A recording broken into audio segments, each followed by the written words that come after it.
Chapter 15. How Dorothy Happened to Get Lost.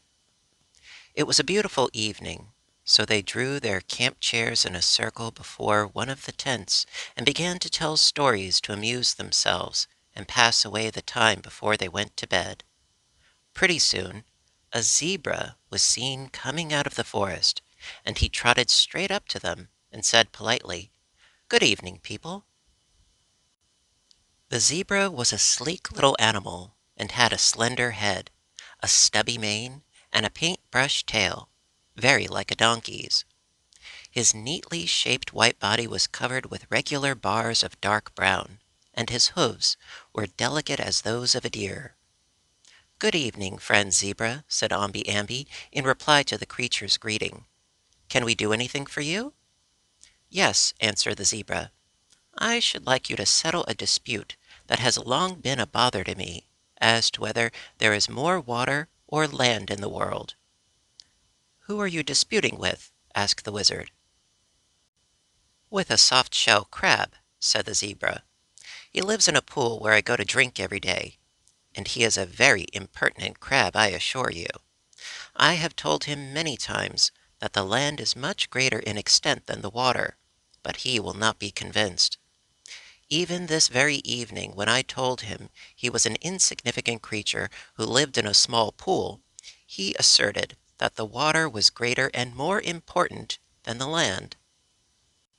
So, seeing your camp, I decided to ask you to settle the dispute once and for all, that I may not be further annoyed by this ignorant crab." When they had listened to this explanation, Dorothy inquired, "Where is the soft-shell crab?"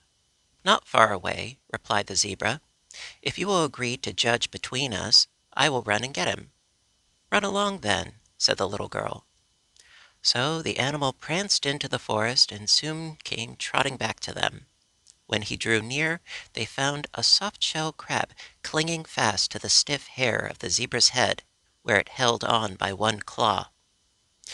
"Now then, Mr. Crab," said the zebra, "here are the people I told you about, and they know more than you do who live in a pool, and more than I do who live in a forest, for they have been travelers all over the world and know every part of it." "There's more of the world than Oz," declared the crab in a stubborn voice.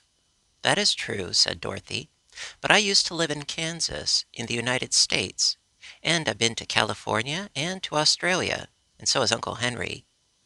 For my part," added the Shaggy Man, "I've been to Mexico and Boston and many other foreign countries." "And I," said the wizard, "have been to Europe and Ireland. So you see," continued the zebra, addressing the crab, "here are people of real consequence who know what they are talking about." "Then they know there's more water in the world than there is land," asserted the crab in a shrill, petulant voice. "They know you are wrong to make such an absurd statement, and they will probably think you are a lobster instead of a crab," retorted the animal.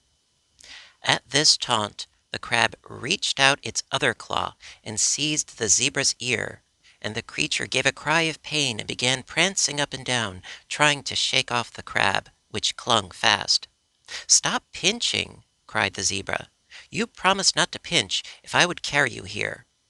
"And you promised to treat me respectfully," said the crab, letting go of the ear. "Well, haven't I?" demanded the zebra.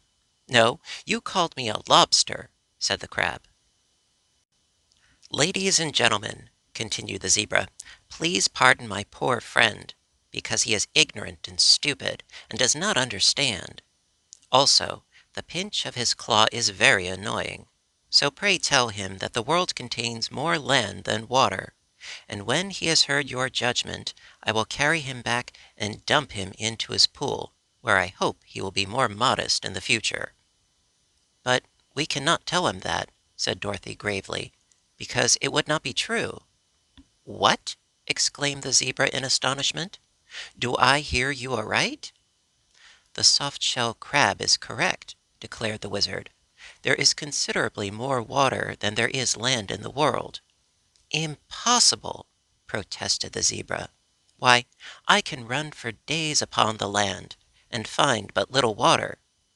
Did you ever see an ocean? Asked Dorothy. Never, admitted the zebra. There is no such thing as an ocean in the land of Oz. Well, there are several oceans in the world, said Dorothy, and people sail in ships upon these oceans for weeks and weeks, and never see a bit of land at all. And the geographies will tell you that all the oceans put together are bigger than all the land put together. At this, the crab began laughing in queer chuckles that reminded Dorothy of the way Billina sometimes cackled. "Now will you give up, Mr. Zebra?" it cried jeeringly. "Now will you give it up?" The zebra seemed much humbled. "Of course, I cannot read geographies," he said. "You could take one of the wizard's school pills," suggested Billina, "and that would make you learned and wise without studying." The crab began laughing again, which so provoked the zebra that he tried to shake the little creature off. This resulted in more ear pinching, and finally Dorothy told them that if they could not behave, they must go back to the forest. "I'm sorry I asked you to decide this question," said the zebra crossly. "So long as neither of us could prove we were right, we quite enjoyed the dispute. But now I can never drink at that pool again without the soft-shell crab laughing at me. So I must find another drinking place." "Do, do, you ignoramus!" shouted the crab, as loudly as his little voice would carry. "Rile some other pool with your clumsy hoofs, and let your betters alone after this." Then the zebra trotted back to the forest, bearing the crab with him, and disappeared amid the gloom of the trees. And, as it was now getting dark, the travelers said good night to one another and went to bed. Dorothy awoke just as the light was beginning to get strong next morning, and not caring to sleep any later, she quietly got out of bed, dressed herself, and left the tent where Aunt Em was yet peacefully slumbering. Outside, she noticed Billina busily pecking around to secure bugs or other food for breakfast. But none of the men in the other tent seemed awake, so the little girl decided to take a walk in the woods and try to discover some path or road that they might follow when they again started upon their journey. She had reached the edge of the forest when the yellow hen came fluttering along and asked her where she was going. "Just to take a walk, Billina, and maybe I'll find some path," said Dorothy. "Then I'll go along," decided Billina, and scarcely had she spoken when Toto ran up and joined them. Toto and the yellow hen had become quite friendly by this time, although at first they did not get along well together. Billina had been rather suspicious of dogs, and Toto had had an idea that it was every dog's duty to chase a hen on sight. But Dorothy had talked to them and scolded them for not being agreeable to one another until they grew better acquainted and became friends. I won't say they loved each other dearly, but at least they had stopped quarreling and now managed to get on very well together. The day was growing lighter every minute and driving the black shadows out of the forest, so Dorothy found it very pleasant walking under the trees. She went some distance in one direction, but not finding a path, presently turned in a different direction. There was no path here either, although she advanced quite a way into the forest, winding here and there among the trees, and peering through the bushes in an endeavor to find some beaten track. "I think we'd better go back," suggested the yellow hen after a time. "The people will be all up by this time, and breakfast will be ready." "Very well," agreed Dorothy. "Let's see. The camp must be over this way." She had probably made a mistake about that, for after they had gone far enough to have reached the camp, they still found themselves in the thick of the woods. So the little girl stopped short and looked around her, and Toto glanced up into her face with his bright little eyes, and wagged his tail as if he knew something was wrong. He couldn't tell much about direction himself, because he had spent his time prowling among the bushes and running here and there, nor had Bellina paid much attention to where they were going, being interested in picking bugs from the moss as they passed along.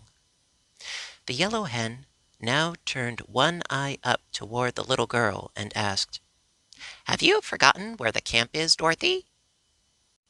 "Yes," she admitted. "Have you, Bellina?" "I didn't try to remember," returned Bellina. "I'd no idea you would get lost, Dorothy." "It's the thing we don't expect, Bellina, that usually happens," observed the girl thoughtfully. "But it's no use standing here. Let's go in that direction," pointing a finger at random. "It may be we'll get out of the forest over there."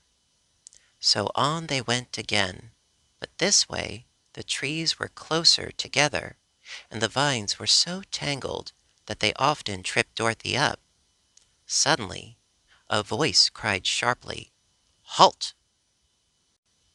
At first, Dorothy could see nothing, although she looked around very carefully. But Bellina exclaimed, "Well, I declare!" "What is it?" asked the little girl, for Toto began barking at something, and following his gaze, she discovered what it was. A row of spoons had surrounded the three, and these spoons stood straight up on their handles and carried swords and muskets.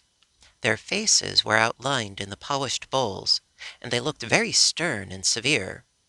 Dorothy laughed at the queer things. "Who are you?" she asked.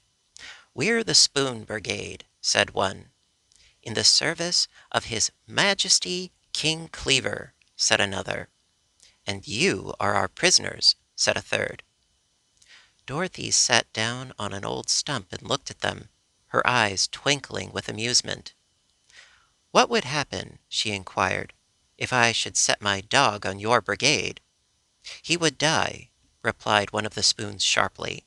"One shot from our deadly muskets would kill him, big as he is." "Don't risk it, Dorothy," advised the yellow hen. "Remember, this is a fairy country, yet none of us three happen to be a fairy." Dorothy grew sober at this. "Perhaps you're right, Bellina," she answered.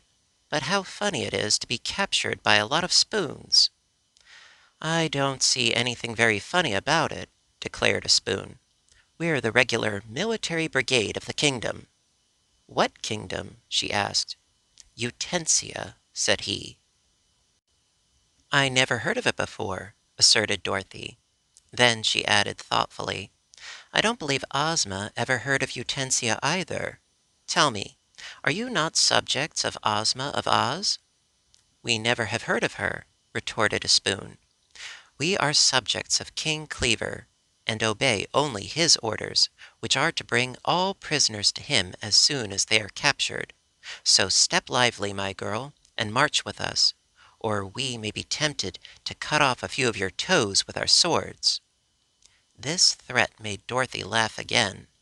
She did not believe she was in any danger, but here was a new and interesting adventure, so she was willing to be taken to Utensia that she might see what King Cleaver's kingdom was like.